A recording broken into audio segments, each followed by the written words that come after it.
Yan ang ginagawa niya ako ng pizza, mga guys. Ba't niya mga gilid-gilid, di mo nilagyan din ng mga pizza ng ano? Wait lang. Atat naman. Hindi pwede magantay.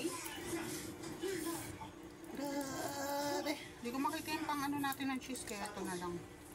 Pwede din naman.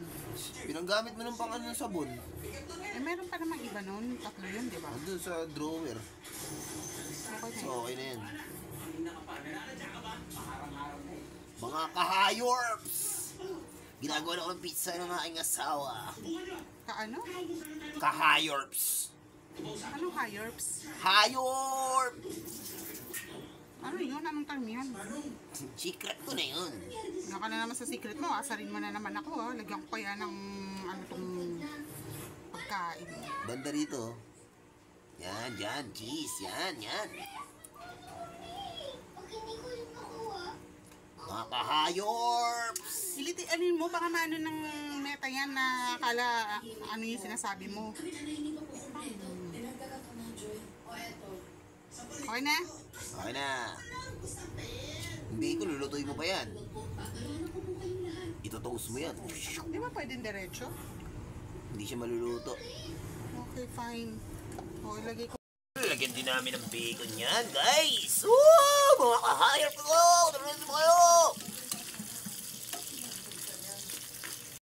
Ayun na guys, ganyan dapat ang ano, ang bacon para lagi sa pizza sa ibabaw mamaya, guys!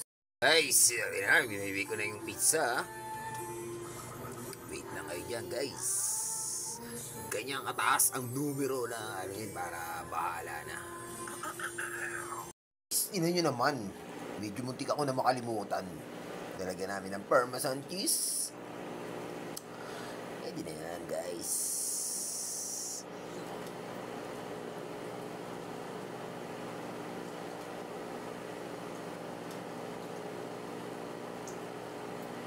Dito, cheese pa dito po. Nalalaglag lang. Okay na yan. Okay. Finished product, Thin Crust Pizza.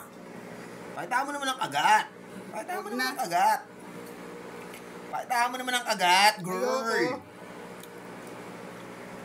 Grabe sa Mapait. Hindi mapait yan. Hindi ka na marunong. Mapait.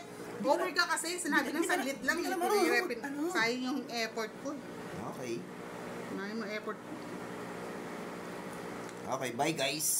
Sobrang nabusog na yung asawa ko. Sobrang sarap daw.